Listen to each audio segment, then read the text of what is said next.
ప్రేమా మంటలనే వెన్నెలగా మార్చును కదా.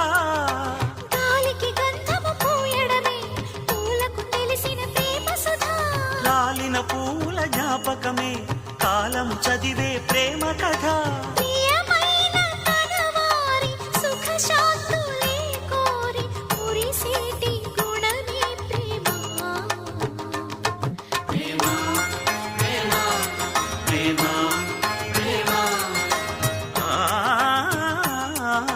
హృదయమనే కోవెల తలుపులు తెరిచే తాళం ప్రేమ.